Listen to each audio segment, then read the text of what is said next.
आज है lecture number 2। आज हम लोग पढ़ेंगे मेल रिप्रोडक्टिव सिस्टम।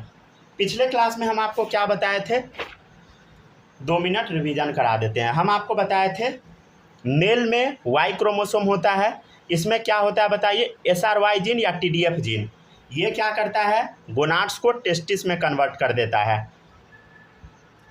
और टेस्टिस के अंदर 2 तरह का सेल बनता है, पहला है लीडिक सेल, दूसरा है सर्टोली सेल। लीडिक सेल क्या करता है, टेस्टोस्टेरोन हार्मोन का सिक्रेशन करता है, जिससे वॉल्फियन डक्ट का डेवलपमेंट होता है, जिससे epididymis vas deferens seminal vesicle बनता है। और सर्टोली सेल क्या करता है, एंटी मुलेरियन हार्मोन निकालता है, जिससे मुलेरियन डक्ट का रिग्रेशन हो जाता है। ये लड़का में हुआ ऐसा। और लड़की में क्या होता है बताइए, वाई क्रोमोसोम तो है नहीं, तो SRY जीन या TDF जीन काम करेगा नहीं, समझ गए। तो गोनाड्स ओवरी में कन्वर्ट होगा। अब ओवरी में लीडिक सेल है बताइए, नहीं है। क्या टेस्टोस्टेरोन बना, नहीं। रिग्रेशन ऑफ वॉल्फियन डक्ट, समझ गया ना, वॉल्फियन डक्ट खत्म। अब सर्टोली सेल है बताइए, नहीं। तो एंटी मुलेरियन हार्मोन निकलेगा क्या, नहीं। एंटी मुलेरियन हार्मोन मतलब मुलेरियन डक्ट को दबाने वाला कोई नहीं है, मतलब मुलेरियन डक्ट डेवलप हो जाएगा, जिससे फलोपियन ट्यूब, यूटेरस, वजाइना बन जाएगा, फीमेल तैयार, समझ गया ना। तो ऐसा चलता है। और आपको अभी हम क्या बताए हैं, एक प्रॉब्लम क्या हो सकता है, मान लीजिए कि वाई वाला क्रोमोसोम चला गया, लेकिन वहाँ पे वाई वाला क्रोमोसोम चला गया, लेकिन वहाँ पे क्या है बताइए, TDF जीन या SRY जीन क्या हुआ बताइए, TDF जीन या SRY जीन काम नहीं किया। तब क्या होगा बताइए, क्या गोनाड्स टेस्टिस में कन्वर्ट हो पाएगा? इसका जवाब है नहीं, नहीं हो पाएगा। क्या गोनाड्स टेस्टिस में कन्वर्ट हो पाएगा? इसका जवाब है नहीं। तो क्या हो जाएगा बताइए, जीन रहेगा मेल वाला, मतलब क्रोमोसोम वाई वाला, मतलब वाई क्रोमोसोम आया मतलब मेल वाला है, लेकिन ये गोनाड्स ओवरी में कन्वर्ट हो जाएगा और फीमेल बन जाएगी, समझ गया ना। तो गड़बड़ है, समझ गया ना, ठीक है। ये गड़बड़ वाला कंडीशन हो जाएगा, ठीक है ना। और डिटेल में हम लोग आगे समझेंगे क्या क्या गड़बड़ कंडीशन होता है वो सब। तो आज हम लोग समझेंगे मेल रिप्रोडक्टिव सिस्टम, जिसमें पहला टॉपिक है स्ट्रक्चर ऑफ टेस्टिस, ठीक है ना। हम लोग टेस्टिस का एक्सटर्नल व्यू देखेंगे, ठीक है, बाहर से कैसा होता है। और ये मेसोडर्मल इन ओरिजिन होता है, ये आप याद रख सकते हैं। देखिएगा, ये एक टेस्टिस का स्ट्रक्चर है, ठीक है ना, टेस्टिस का स्ट्रक्चर है। NCERT वाला पॉइंट आप पढ़ लीजिएगा, इसका लेंथ विड्थ ये सब दे रखा है, ठीक है ना। तो ये एक टेस्टिस का स्ट्रक्चर है, समझ गया ना, बैग लाइक स्ट्रक्चर है। कितना टेस्टिस है बताइए, 2 टेस्टिस, 2 है, समझ गया ना। अब एक एक करके हम आपको पूरा इसके बारे में अच्छे से बताते हैं, देखते चलिएगा। सबसे पहले टेस्टिस में आपको दिखाई दे रहा होगा एक कनाल है, ये कनाल दिखाई दे रहा है। ये कनाल को हम बोलते हैं इंग्विनल कनाल। क्या बोलते हैं बताइए, इंग्विनल कनाल। ये इंग्विनल कनाल क्या होता है समझिएगा, कनेक्शन बिटवीन स्क्रोटल कैविटी, मतलब ये जो स्क्रोटम वाला जो कैविटी है, ये जो गड्ढा है, एंड एब्डोमिनल कैविटी, और जो एब्डोमेन वाला रीजन है वहाँ पे होगा, समझ गया ना, ये कनाल। तो ये क्या है बताइए, कनेक्शन बिटवीन स्क्रोटल कैविटी और एब्डोमिनल कैविटी के बीच में कनेक्शन बनाता है, राइट, ठीक है ना। अब आगे बढ़िएगा तो यहाँ पे एक स्पेशल तरह का मसल्स पाया जाता है, ये ग्रीन कलर से बना हुआ है, इसको हम बोलते हैं क्रीमास्टर मसल।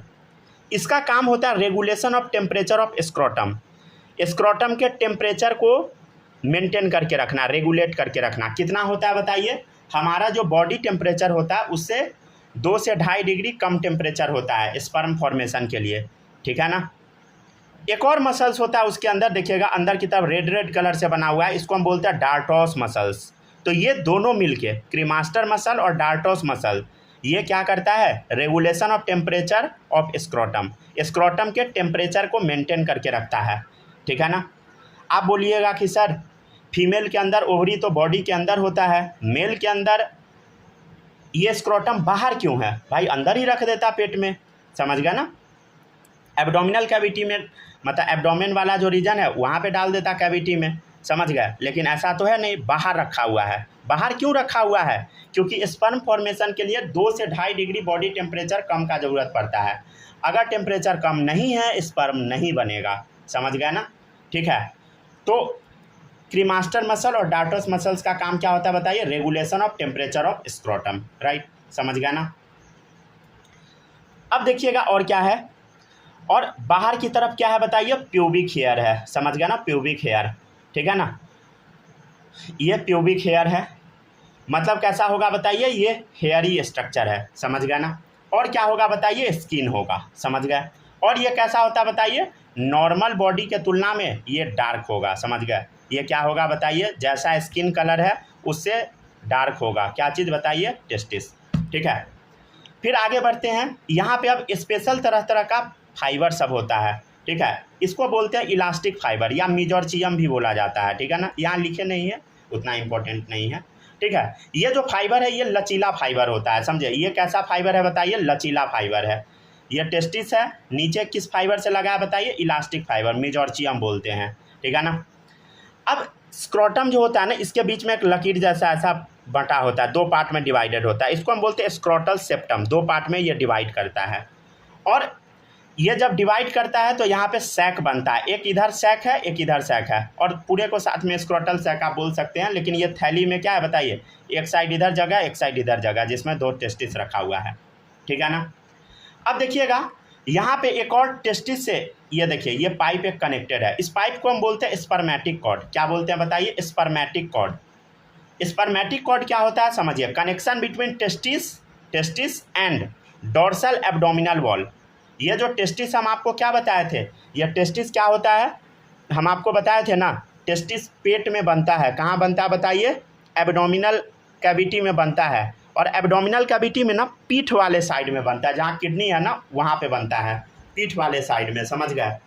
पीठ वाले साइड में ये बनता है, समझ गया, टेस्टिस। और पीछे से आता है, आगे नहीं बनता है पेट में, समझे। एब्डोमिनल कैविटी में पीछे बनता है, पीठ वाले साइड में बनता है टेस्टिस, और ऊपर से नीचे लटकता हुआ आता है, समझ गया ना, धीरे धीरे करके ऊपर से नीचे लटकता हुआ आता है, समझे। तो connection between testis and dorsal abdominal wall, dorsal समझते हैं ना, पीठ वाला रीजन। वेंट्रल हो गया आगे वाला, समझ गया ना। चेस्ट वाला रीजन क्या है, वेंट्रल है, और पीठ वाला रीजन है डोर्सल, ये समझ गए। अगर आप स्पर्मेटिक कॉर्ड को कट कीजिएगा, अगर कट कीजिएगा तो आप पाइएगा vast difference testicular artery, testicular vein, testicular nerve. मतलब अगर आप इसको कट कीजिएगा तो इससे क्या क्या निकलेगा, आर्टरी वेन नर्व निकलेगा। आर्टरी वेन क्यों होगा, ब्लड आएगा और ब्लड जाएगा, इसके लिए। नर्व क्यों होगा, ताकि ये ब्रेन से कनेक्शन बना रहे, समझ गया ना, ब्रेन से ये कंट्रोल हो। वास्ट डिफरेंस भी इसके अंदर रहेगा, समझ गए। तो ये स्ट्रक्चर है मेल रिप्रोडक्टिव सिस्टम का, समझ गया ना, टेस्टिस का स्ट्रक्चर है। चलिए पढ़िए तो इसको आप।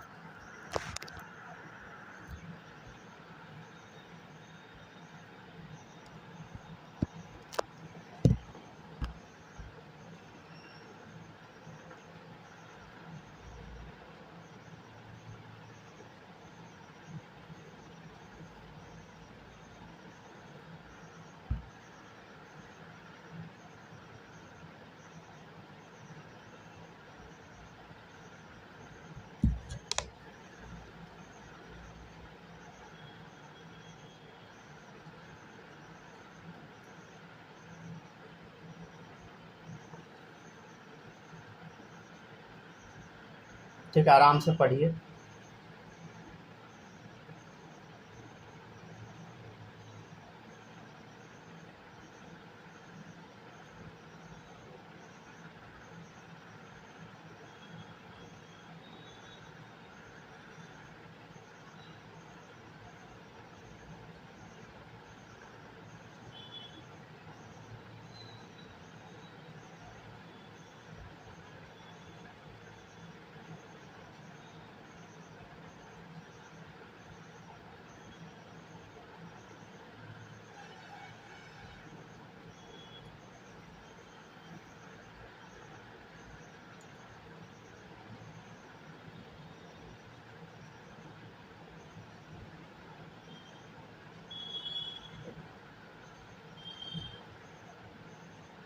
हो गया ना, डन।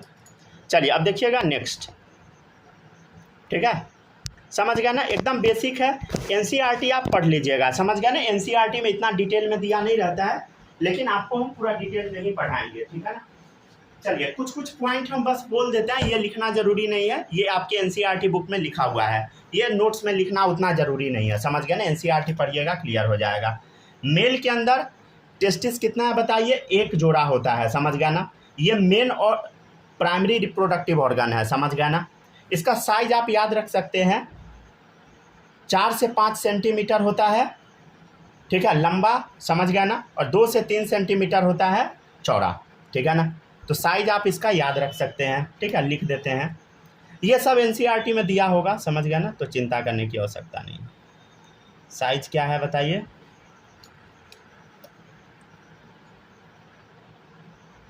4 से 5 सेंटीमीटर इंटू 2 से 3 सेंटीमीटर, समझ गया ना, ठीक है ना, क्लियर है।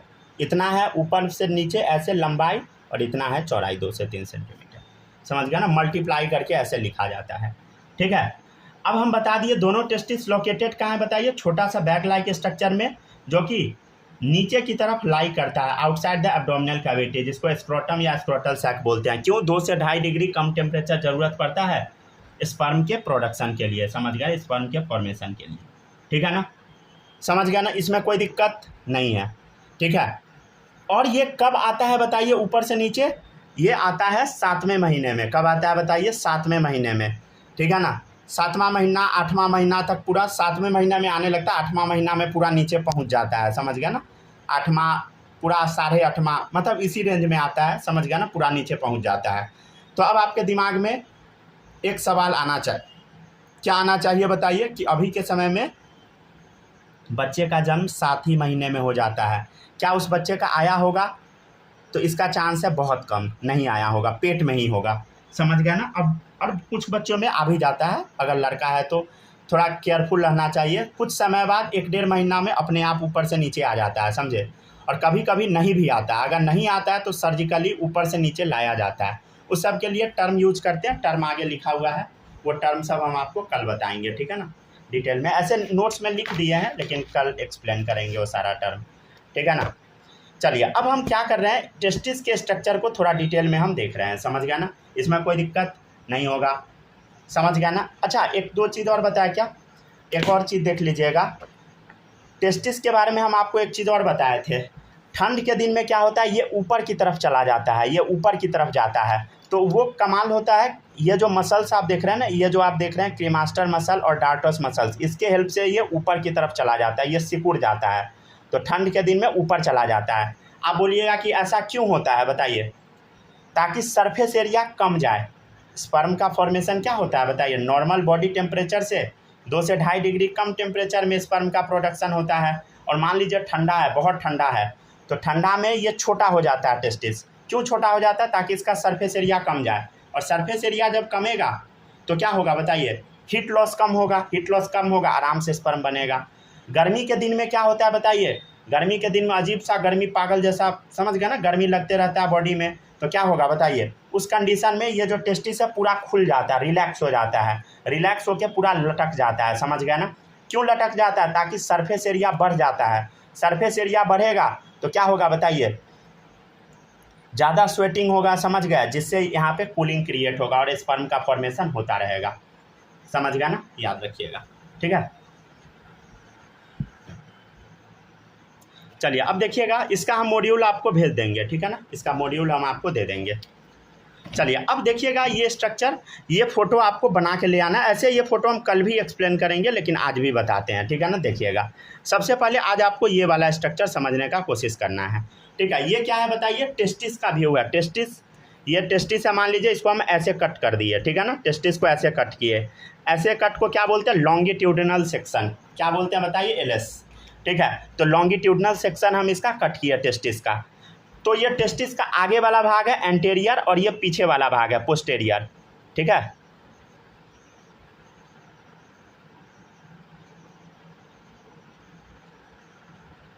एक मिनट,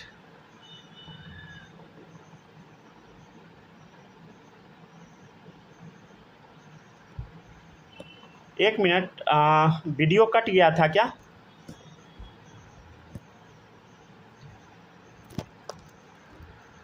स्नेहा बताइएगा, आवाज़ जा रहा है क्या क्लियर?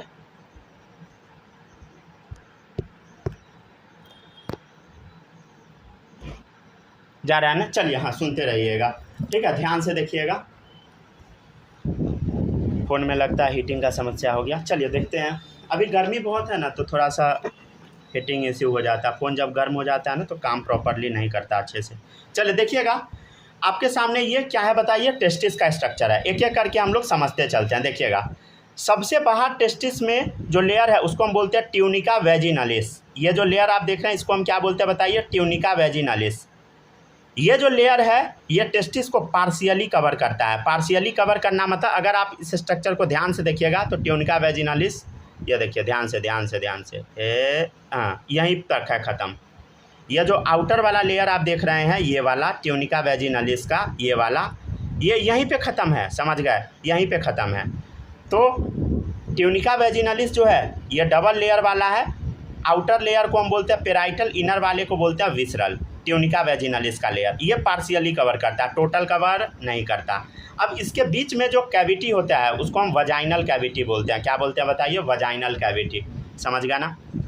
अब इसके अंदर अगर आप चलिएगा तो एक लेयर है, ये जो लेयर आप ब्लू कलर से देख रहे हैं, देखिए इधर कैसा है, देखो पूरा कंप्लीट है, ध्यान से देखिए। ये ब्लू कलर का लेयर देखते जाइएगा, ठीक है ना, ये कंप्लीट लेयर है ब्लू कलर का, सेकेंड वाला लेयर। इसको हम बोलते हैं ट्यूनिका एल्बुजिनिया। ये बना होता है वाइट फाइब्रस कनेक्टिव टिश्यू का, WFCT, white fibrous connective tissue, ठीक है ना। सिटी मतलब कनेक्टिव टिश्यू, समझ गया। तो वाइट फाइब्रस कनेक्टिव टिश्यू का बना होता है। उसके अंदर अगर आप जाइएगा तो ये जो ग्रीन कलर से लेयर हम बना दिए हैं, ग्रीन कलर से पूरे में, ये है ट्यूनिका वेस्क्यूलोसा। क्या है बताइए, ट्यूनिका वेस्क्यूलोसा। अगर होगा तो आप रेड कलर से बना लीजिएगा, समझ गया ना, ठीक है ना। ब्लड वेसल वाला लेयर है और ये एंटीरियर रीजन है, ये पोस्टीरियर रीजन है। अब देखिएगा उसके बाद क्या है, अब ये जो आप देख रहे हैं ना, तो इसको कंपार्टमेंट में डिवाइड करने के लिए, देखिए इस तरीके का कंपार्टमेंट में डिवाइड करने वाला एक स्ट्रक्चर है जिसको हम बोलते हैं सेप्ट्यूला टेस्टिस। क्या बोलते हैं बताइए, सेप्ट्यूला टेस्टिस। मतलब ये सेप्टम का काम करता है, ये डिवाइड कर देता है कंपार्टमेंट में। और क्या होता है बताइए, ढेर सारा लोब्यूल बन के तैयार हो जाता है। देखिए लोब्यूल, समझ गया ना, ऐसा लोब्यूल बन के तैयार हो जाता है। इसको हम बोलते हैं टेस्टिक्यूलर लोब्यूल। ये 250 से 300 तक होता है, समझ गया ना। एक टेस्टिस में 250 से 300 तक ऐसा लोब्यूल होता है, समझे। और एक लोब्यूल जो होता है उसमें 1 से 3 सेमिनिफेरस टिब्यूल होता है। ऐसा ये जो आप टिब्यूल देख रहे हैं ना, सेमिनिफेरस टिब्यूल है। इसी में एक्चुअल में स्पर्म का फॉर्मेशन होता है। देखिए ये जो आप टिब्यूल देख रहे हैं, देखिए 3 है, कहीं 2 है, कहीं 2 है, कहीं 3 है, समझ गया ना। कहीं 1 भी रह सकता है, जैसे रुक जाए, इसको हम 1 बना देते हैं, समझ गया ना। जैसे इसको 1 बना दिए, समझे। तो ये टिब्यूल कितना हो सकता है बताइए, 1 से 3 तक कितना भी हो सकता है। तो सेमिनिफेरस टिब्यूल क्या है बताइए, ये मेन टिब्यूल है। 1 से 3 हर एक लोब में होगा, हर एक लोब में 1 से 3 होगा। जैसे ये एक ग्रीन वाला एक लोब है, दूसरा लोब, तीसरा, चौथा, पाँचवा, छठा, सब में क्या होगा, 1 से 3 के बीच में होगा। क्लियर है, कोई दिक्कत इसमें नहीं होगा। और टोटल लोब कितना होगा बताइए, 250 से 300, समझ गया ना। अब देखिएगा इसके आगे एक रीजन है, रेड कलर से डिवाइड कर रहा है, ठीक है ना। इसको हम बोलते हैं मीडियस्टिनम टेस्टिस। ये वर्टिकल सेप्टम है जो इसको क्या कर रहा है, टेस्टिस को डिवाइड कर रहा है, समझ गया ना। रेड वाला रीजन, समझ गया ना, डिवाइड कर रहा है। और ये देखिए सेमिनिफेरस टिब्यूल जुड़ के एक पाइप में आ रहा है। देखिए पाइप जुड़ के एक पाइप बना रहा है, देखिए जुड़ के पाइप बना रहा है। इस पाइप को हम बोलते हैं ट्यूबुलाई रेक्टाई। क्या बोलते हैं बताइए, ट्यूबुलाई रेक्टाई, समझे। और ये ऐसा जुड़ के एक स्ट्रक्चर बना रहा है। इस स्ट्रक्चर को हम लोग बोलते हैं रेटे टेस्टिस। क्या बोलते हैं, ये जो आप गोला से स्ट्रक्चर देख रहे हैं, यहाँ देखिए लिखा हुआ है, ये जो गोला आप देख रहे हैं, ये जो पूरा स्ट्रक्चर बन के तैयार होता है, ये जाली नुमा होता है, ठीक है ना। नेटवर्क ऑफ टिब्यूल होता है, इसलिए इसका नाम होता है रेटे। रेटे मतलब नेटवर्क ऑफ टिब्यूल, ठीक है। तो रेटे टेस्टिस नाम पड़ा। ये वाला जो आप देख रहे हैं गोला, ये पूरा है रेटे टेस्टिस, समझ गया ना। अब इस गोला से निकलता हुआ स्ट्रक्चर देखिए, ऐसा, ठीक है ना। इसको हम बोलते हैं वासा इफेरेंसिया। इफेरेंसिया क्यों बोलते हैं, क्योंकि दूर जा रहा है, मतलब ये जो टेस्टिस है इससे क्या हो रहा है बताइए, दूर जा रहा है। तो इसका नाम क्या बता, वासा इफेरेंसिया, ठीक है, जा रहा है, समझ गया ना, वासा इफेरेंसिया, ठीक है। ये वासा एफरेंसिया जा रहा है। वासा एफरेंसिया क्या बना देता है, ये जो आप रेड कलर का स्ट्रक्चर देख रहे हैं इसको हम एपिडिडाइमिस बोलते हैं। क्या बोलते हैं बताइए, एपिडिडाइमिस। ये जो रेड वाला स्ट्रक्चर है इसको हम क्या बोलते हैं बताइए, एपिडिडाइमिस बोलते हैं, समझ गया ना, एपिडिडाइमिस। ये बाहर की तरफ स्ट्रक्चर है, समझ गया ना, एपिडिडाइमिस। एपिडिडाइमिस में 3 रीजन है। ऊपर वाला जो एपिडिडाइमिस का रीजन है ये हाईली क्वाइल्ड है, ये कैपुट रीजन है, या कैपट बोल देते हैं, कैपुट बोलिए, ठीक है ना, या कॉपुट भी कुछ लोग बोल देता है। और बीच वाला जो रीजन है ये थोड़ा कम क्वाइल है, जिसको कॉर्पस बोला जाता है। और टेल वाला जो रीजन है, नीचे वाला जो रीजन, उसको हम कॉर्डा बोलते हैं। नीचे वाला रीजन क्या है, बहुत दूर दूर है, इसको हम कॉर्डा बोलते हैं। और ये आपस में, ये देखिए, ये आपस में ये पाइप यहाँ से निकल के कहाँ चला गया, वो अभी आप देखेंगे। ये जाएगा यूरिनरी ब्लैडर वाले जगह से पास होगा। कैसे पास होगा अभी हम समझते हैं, ठीक है ना। यूरिनरी ब्लैडर से पास नहीं होगा, समझ गया ना, उल्टा पुल्टा नहीं समझ जाइएगा कुछ भी, ठीक है ना। तो ये हुआ आपका टेस्टिस का बेसिक स्ट्रक्चर, समझ गया ना। चलिए इसको पढ़िए, तो आधा ही पढ़ना है अभी, पूरा नहीं पढ़िएगा, ठीक है। चलिए पढ़िएगा ध्यान से।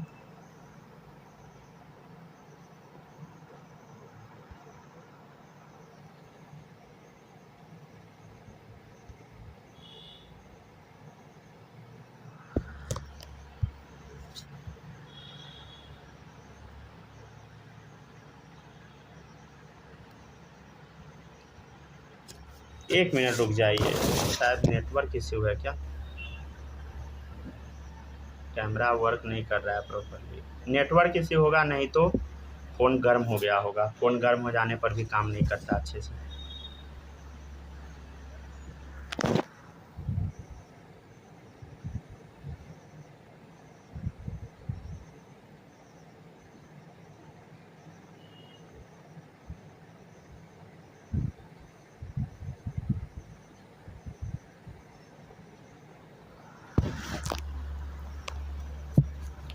ठीक है, अच्छे से पढ़ लीजिए, कुछ भी डाउट आएगा बोलिएगा, ठीक है ना।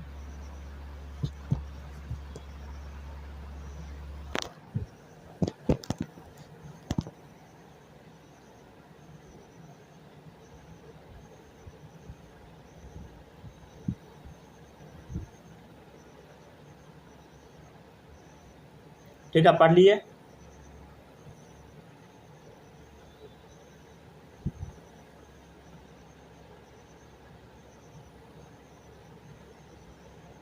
ये स्ट्रक्चर बनाने में आपको थोड़ा टाइम लगेगा, समझ गया ना। थोड़ा सावधानी से बनाइएगा, गलती नहीं बना लीजिएगा, समझे। ऐसे आधे आधा ही एक्सप्लेन करेंगे, आधा कल के लिए छोड़ देंगे, ठीक है ना।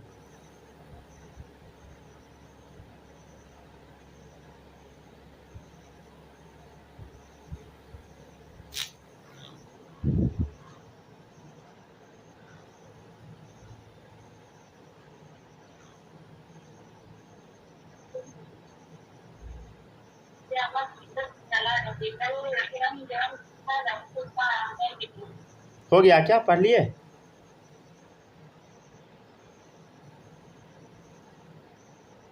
अगर आप भूल जाइएगा तो लेक्चर रिपीट कर लीजिएगा, ठीक है ना। हो गया ना। चलिए अब देखिएगा, नेक्स्ट है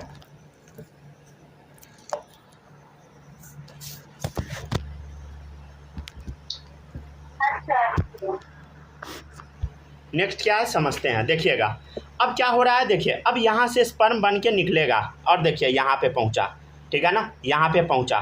और देखिएगा यहाँ पे एक और स्ट्रक्चर आ रहा है, ये है यूरेटर। ये क्या है बताइए, ये है यूरेटर। ये यूरेटर कहाँ से आता है बताइए, किडनी से आता है, समझ गया ना, फ्रॉम किडनी, समझ गया ना। यूरेटर कहाँ से आता है बताइए, फ्रॉम किडनी, ठीक है, किडनी से आता है 2 यूरेटर, ठीक है ना। ये ऐसा, अब देखिए ये क्या है बताइए, ऐसा चक्कर काटते हुए ऊपर से ऐसे गिरा, समझ गया ना। एक इधर से आएगा और एक इधर से आएगा, एक राइट से एक लेफ्ट से आएगा, समझ गया ना। ठीक है, ये जो पाइप आप देख रहे हैं, एक राइट से आया एक लेफ्ट से आया। और ये पाइप कहाँ गया बताइए, एक फुला हुआ से स्ट्रक्चर में, जिसको हम बोलते हैं एम्पुला, ठीक है, इसको बोला जाता है एम्पुला वास डिफरेंस। इसके बारे में कल भी हम आपको बताएंगे फिर से, ठीक है। इसके आगे एक और सा स्ट्रक्चर आप देख रहे हैं, जिसको सेमाइनल वेसाइकल हम बोलते हैं। आज आपको बस फोटो बना लेना है, ठीक है ना। और ये जो रीजन आप देख रहे हैं ना, सामने से देख रहे हैं, ठीक है ना, नहीं तो इसको आप पीछे से समझ लीजिए, सामने का छोड़ दीजिए। एंटीरियर व्यू बाद में बताएंगे, ठीक है, वेंट्रल व्यू, ठीक है ना। अभी आप पीठ साइड से देख लीजिए, डोर्सल व्यू, समझ गया ना। तो मान लीजिए डोर्सल सरफेस है यूरिनरी ब्लैडर का, ठीक है, तो पीठ वाले सरफेस पे देखिएगा तो कुछ ऐसा आएगा, समझ गया ना। अब इसके आगे क्या होता है, ऐसा एक ग्लैंड होता है, समझ गए, इसको हम बोलते हैं प्रोस्टेट ग्लैंड, समझ गए। और ये जो रीजन है, इसको प्रोस्टेटिक यूरेथ्रा हम बोलते हैं, समझे। और यहाँ पे इजैकुलेटरी डक्ट खुलता है। अब एग्जैक्टली कैसा है ये आपको हम कल बताएंगे, समझ गया ना। आपको आपका काम क्या है, आपका काम है ये पूरे स्ट्रक्चर को बना लीजिएगा, समझ गए ना। नोट्स हम भेज देंगे, बना लीजिएगा, समझे अच्छे से, ठीक है। और कुछ कुछ टर्म लिखा हुआ है, इसको एक बार पढ़ लीजिएगा, समझ गया। जो भी चीज़ बचेगा, ठीक है, वो हम आपको अगले क्लास में एक्सप्लेन करके दे देंगे, ठीक है ना। देखिएगा कुछ टर्म है, क्रिप्टोर्किडिज्म, ये क्या होता है, अनडिसेंडेड टेस्टिस, ठीक है, टेस्टिस ऊपर से नीचे आता ही नहीं है। Failure of descend of testis into scrotum, scrotum में टेस्टिस आ ही नहीं पाता है, तो करना पड़ता है ऑर्कियोपेक्सी। क्या होता है बताइए, surgical transfer of normal and undescended testis into scrotum, तो ऊपर से सर्जिकली टेस्टिस को नीचे लाया जाता है, ऑर्कियोपेक्सी बोलते हैं इसको, ठीक है। ऑर्कियोडेक्टमी क्या होता है समझिएगा, कई बार टेस्टिस पेट में ही रह जाता है, देन उस कंडीशन में टेस्टिस सड़ जाता है या चोट लग गया, समझ गया ना, तो ऑर्कियोडेक्टमी करना पड़ता है। Surgical removal of abnormal and undescended testis from abdominal cavity, समझ गया ना, उसको काट के हटा दिया जाता है, ठीक है। अच्छा, ये सब जो टर्म है ना, इसके बारे में हम आपको कल एक्सप्लेन करेंगे, ठीक है ना। ये बस आप लिख लीजिएगा, नोट्स भेज देते हैं, लिख लीजिएगा, ठीक है, ठीक है। तो नोट्स हम कुछ देर में भेज देते हैं, कंप्लीट कर लीजिएगा, ठीक है, ठीक। तो बाय बाय।